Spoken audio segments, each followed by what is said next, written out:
Proclamação do Evangelho de Jesus Cristo segundo Marcos. Glória a vós, Senhor. Naquele tempo, João disse a Jesus: Mestre, vimos um homem expulsar demônios em teu nome, mas nós o proibimos, porque ele não nos segue. Jesus disse: Não proibais, pois ninguém faz milagres em meu nome para depois falar mal de mim. Quem não é contra nós é a nosso favor. Em verdade eu vos digo, quem vos der a beber um copo d'água porque sois de Cristo, não ficará sem receber a sua recompensa. E se alguém escandalizar um destes pequeninos que creem, melhor seria que fosse jogado no mar, com uma pedra de moinho amarrada ao pescoço. Se tua mão te leva a pecar, corta-a. É melhor entrar na vida sem uma das mãos do que, tendo as duas, ir para o inferno, para o fogo que nunca se apaga. Se teu pé te leva a pecar, corta-o. É melhor entrar na vida sem um dos pés do que, tendo os dois, ser jogado no inferno. Se teu olho te leva a pecar, arranca-o. É melhor entrar no reino de Deus com um só olho do que, tendo os dois, ser jogado no inferno, onde o verme deles não morre e o fogo não se apaga. Palavra da salvação. Glória a vós, Senhor.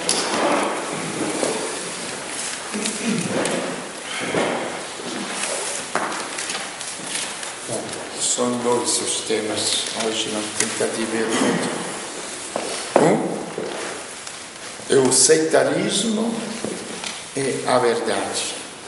O que quero dizer com isto? O sectarismo é quando a gente faz a sua própria religião, que não é religião, pode ter certeza. Que a religião é a verdade, então só pode ser universal. Que a verdade é para todos. E é difícil definir o que vem a ser o sectarismo. Nós podemos ver mais na prática.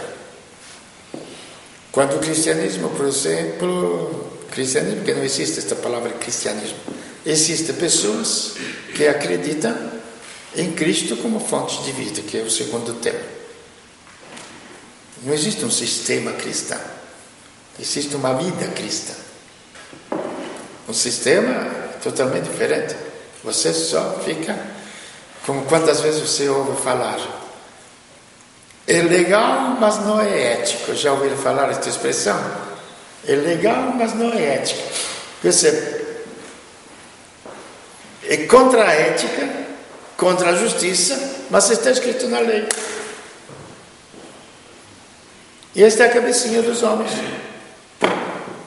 E até na própria religião nós criamos estas fórmulas. Então criamos os grupos, é católico, é crente, é muçulmano, vocês estão vendo as notícias, não? Porque falaram alguma coisa, meter charge sobre Maomé, estão se matando, é doidado. Aquilo é sectarismo.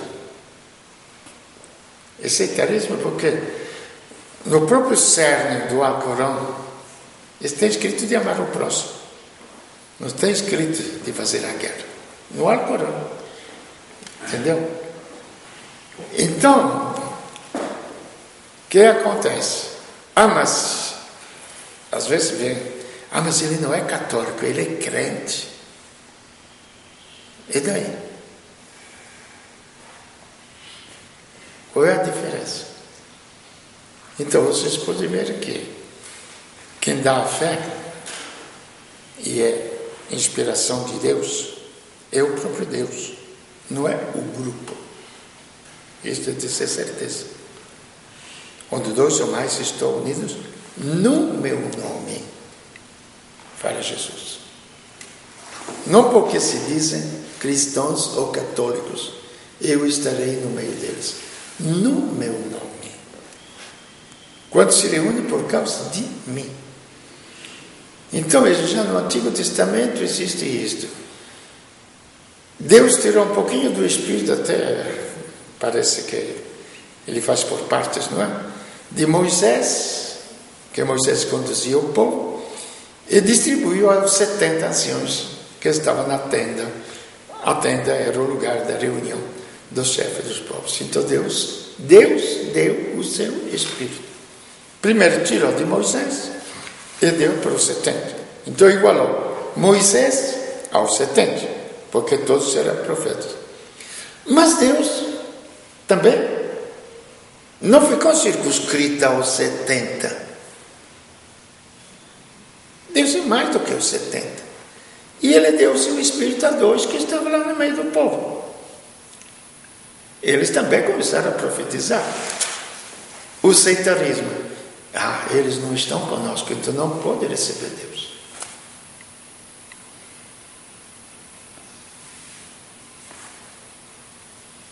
Eles não estão conosco.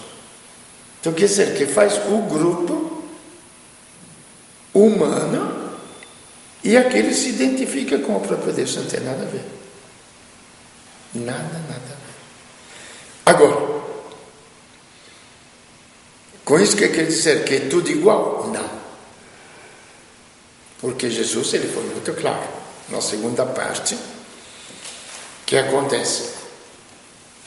Tiago, como sempre, mestre, nós vimos 2 pessoas que estão expulsando os demônios no teu nome. Veja bem, no Antigo Testamento, Deus deu o seu Espírito a 2 pessoas fora da tenda, fora do grupo dos anciãos. Agora, com a vinda de Cristo, eles estão expulsando o demônio no teu nome. Então, não estão expulsando no nome de quem? No nome de Cristo. Mas nós proibimos, porque ele não faz parte do nosso grupo. Quer dizer que é proibido fazer o bem. Se alguém não fizer parte do grupo, ele não está fazendo nada de mal, estava expulsando os demônios. Tinha ouvido falar de Jesus Cristo, expulsão não, queria fazer o bem. Então a união, veja bem, se faz na pessoa de Cristo. Não pelo nome da seita. O profeta se torna profeta porque Deus lhe dá o dom da profecia. Não é o grupo que te dá o dom da profecia. Isto deve ser muito claro. Então tem um ponto básico, que Deus é o princípio da profecia que Ele dá aos homens. Cristo é o princípio da salvação, que Ele veio do céu e trouxe Deus sobre a terra. Então quem agir em seu nome, em comunhão com Ele, faz parte dele. Muitas vezes nós damos o nome de cristãos, por exemplo, e em nome de Cristo, o que fez? A famosa cristandade. Guerras. A mais clamorosa foram as cruzadas. Cristo não tinha nem onde pousar a cabeça. Quando falaram para ele: mestre, eu te seguirei onde você for. Coitadinho, você não sabe o que está pedindo. As raposas têm suas tocas, as aves têm seus ninhos, mas o Filho do Homem não tem onde pousar a cabeça. E os cristãos, em nome de Deus, aquele próprio Deus, aquele próprio Cristo, que falou: impossível ao ser humano, mas não impossível a Deus. A que te bater na face esquerda, ofereça a direita. Perdoai, amai os vossos inimigos, fazei o bem a quem vos faz o mal. Era o próprio Jesus que falou isso. Como é que você vai fazer uma guerra para retomar um lugar onde ele foi sepultado e que depois ele nunca nem está lá, porque ressuscitou? Veja que erros podem ser feitos pelo sectarismo. Porque todas as divisões, depois, se nós olharmos dentro do cristianismo, são feitas por problemas humanos. A primeira divisão que foi feita entre a igreja ortodoxa, estou falando das grandes, não agora dos botecos, que eu chamo os botecos religiosos. Porque cada boteco tem aquilo que você procura. Como também na religião católica tem o que você procura. Então os católicos criam os santos. Então aqui está a antiguidade, que é o padroeiro das antiguidades, Santa Edwiges. Quem é o patrão dos motoristas? São Cristóvão. Uma vez, estava em Santo André, veio, como se São Cristóvão estivesse dirigindo o seu carro, não é? Você fica bêbado, São Cristóvão vai te salvar. Tá bom. Veio um casal que tinha saído em Colmo, mesmo salvo, de um acidente muito grave com o carro. Acabou o carro. Ele estava inteirinho, sem um arranhão. Frei, compramos outro carro, viemos aqui para o senhor vencer o carro. Falei, escute, será que o carro bate sozinho? Eu nunca vi carro bater sozinho. O que eu vou fazer? Eu vou vencer vocês que dirigem o carro. Não, mas o senhor tem que vencer o carro. Minha filha, carro não bate sozinho. Quem bate o carro é o motorista. Então eu vou vencer o motorista, não o carro. Mas as pessoas vencem o carro. E brigam se você. Aí briga até você, para, você tem que fazer aquilo que eles querem. Entenderam? Eu chamo isso de religiosidade. Então, assim também, o sectarismo, como eu falei, as grandes divisões foram um problema político. Roma tinha decaído, era praticamente uma aldeia naquela época, mais ou menos no ano 1000. E Istambul, Constantinopla, naquela época, era a capital do Império do Oriente. E no Oriente não queria se submeter ao Papa, descendente de Pedro. Sobre esta pedra edificarei a minha igreja, que estava em Roma. Aí o que aconteceu? Logicamente, a briga política. Se separaram de Roma. A igreja ortodoxa, oriental. O principal. Depois vem coisas secundárias. Os luteranismos, segunda parte. O que aconteceu? Em Roma, queria construir a famosa Basílica de São Pedro. O que é que fizeram? Então, estabeleceram os banqueiros, onde começaram os grandes banqueiros alemães. E que a Alemanha começou a ficar rica. Os grandes banqueiros. Porque eles recolhiam o dízimo para a construção de São Pedro. E os banqueiros que recolhiam o dinheiro ficaram com 10%. Vocês não sabem estas coisas, não é? Simplesmente pensa que as divisões na igreja católica, na igreja acontecem por um acaso. Gente, não acontece por um acaso, não. São brigas humanas. Não são brigas de fé. Porque briga de fé não existe se for fé verdadeira. A fé une, não separa. Os homens separam e querem dividir a própria fé, que ainda bem não é divisível. Então, lógico, o povo se revoltou, alguém insuflou, porque eram os príncipes de lá que não queriam pagar Roma para construir a igreja. Lutero, que agora até estão pedindo para fazê-lo santo, entendeu? Como muda a história. Lutero quis justificar e levantou a bandeira.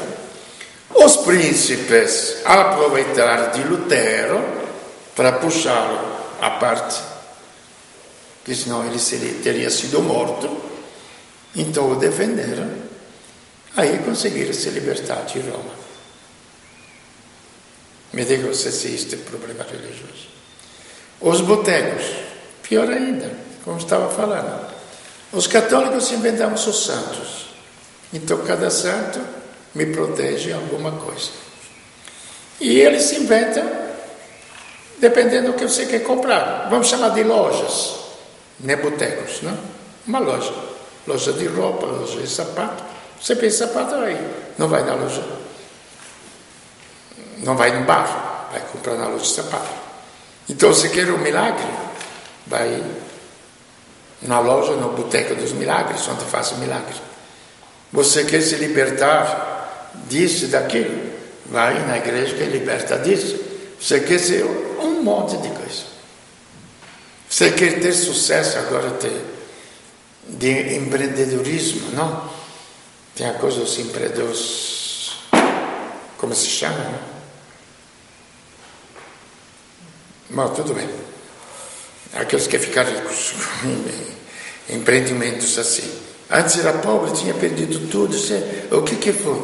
Quando eu aceitei Jesus, ele me devolveu a casa, me devolveu o carro, me pagou as dívidas. Pô. Até meu pai, que era analfabeto, me ensinou que os braços é o trabalho e que ganha a vida.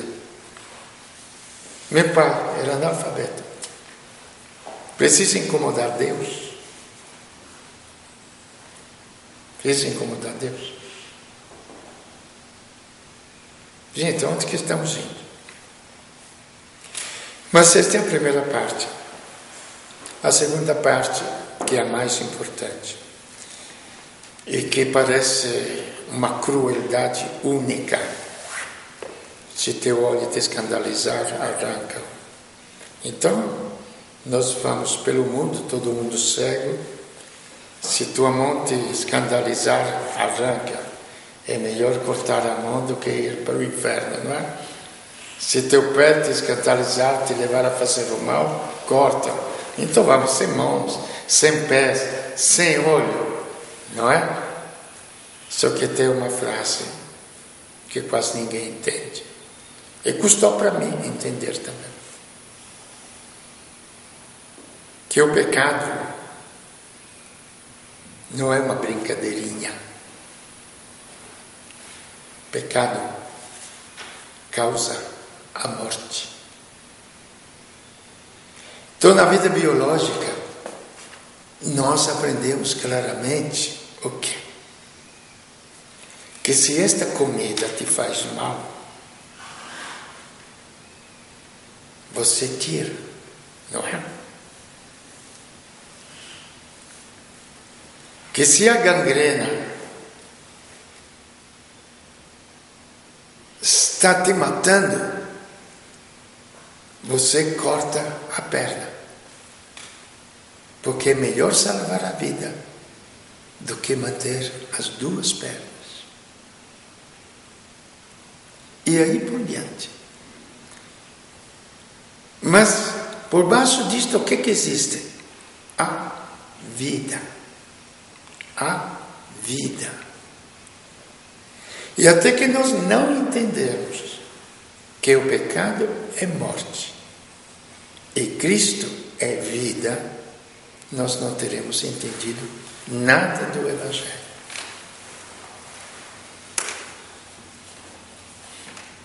Porque a vida, gente, como fala Santiago, as tuas riquezas, o teu ouro enferrujou. Tudo o que você criou vai para o beleléu. acaba. O que sobra de você é aquilo que você possui dentro. E o que nós possuímos dentro? De imortal. É a nossa alma. Aonde Deus pode habitar. Aonde Deus pode colocar a sua vida. E a nossa alma, prestemos bem atenção, gente, é a única parte pura do nosso ser. Vocês não sabiam, eu já falei outra vez, vou repetir, que o povo não acredita nisso.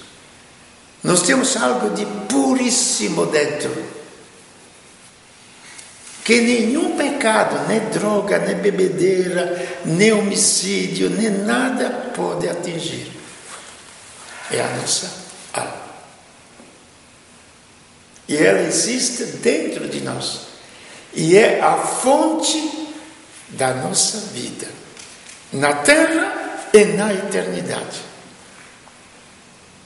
É fonte de vida eterna, aonde Deus habita, porque, veja, existe tudo uma lógica de vida. Nós somos chamados do nada, eu sempre falo para as pessoas, para os pais, o que vocês geram é carne. E o que vocês geram como carne é destinada à morte.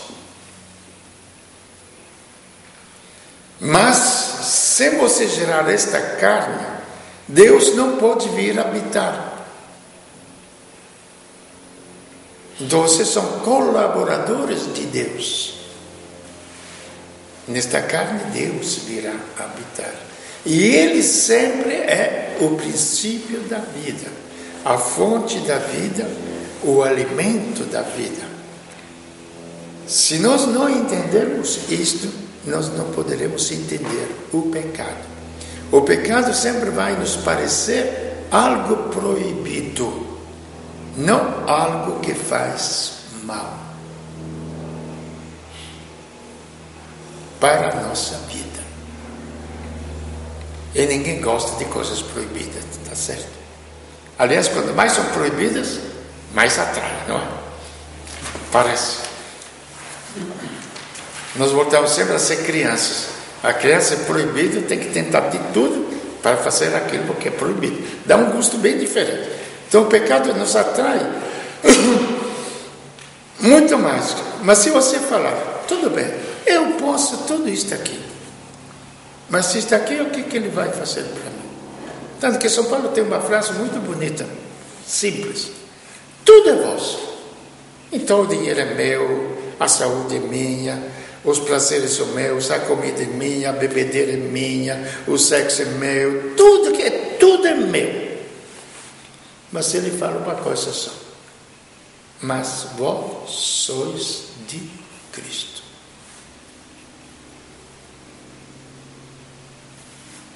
Sendo que a minha vida não virá das coisas que são minhas.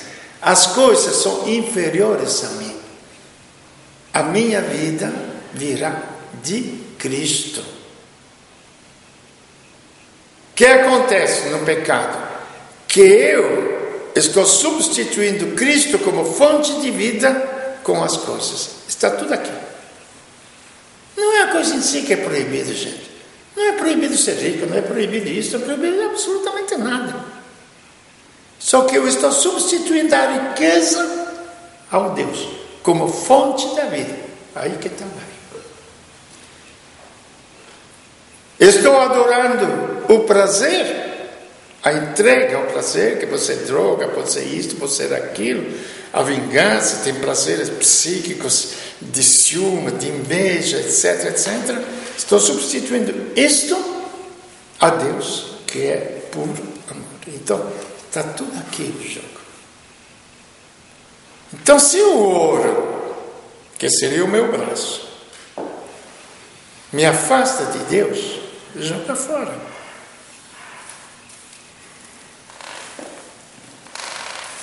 Se a tua riqueza te afasta de Deus, joga fora. Se a tua juventude te afasta de Deus, joga fora. Se a tua beleza te afasta de Deus, joga fora. Mas por quê? Porque é melhor ter a vida do que ter a morte. Este é o grande jogo. É o anúncio que Cristo fez quando mandou anunciar o seu Evangelho.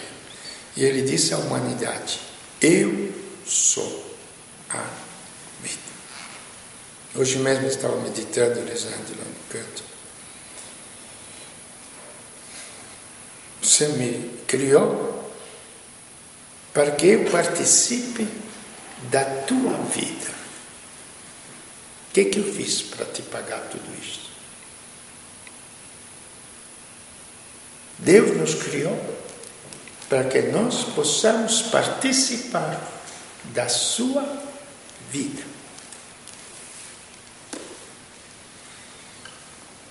Se alguém nos convida, um potente da terra, aí fui almoçar com o presidente da República, aí foi isso, a gente fica tudo orgulhoso, não é? Deus nos criou para não sermos convidados a um almoço, mas para participar da sua vida. É nisto que pode somente se colocar a nossa fé.